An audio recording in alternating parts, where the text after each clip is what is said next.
వైకుంఠ ఏకాదశి సందర్భంగా తిరుమలకు భక్తులు పోటెత్తున్నారు.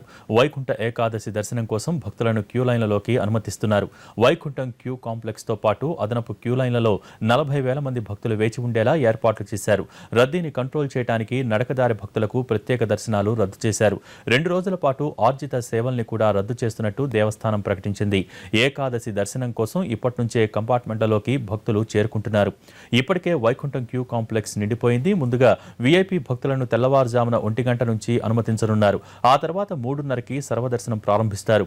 భక్తులకు అందుతున్న సౌకర్యాలను టీటీడీ ఈవో సాంబశివరావు పరిశీలించారు.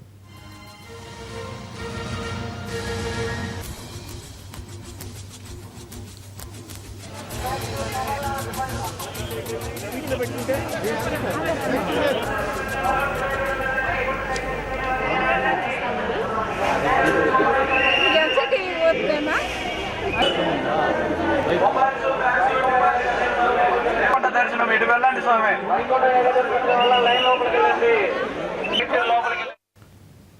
ఏపీ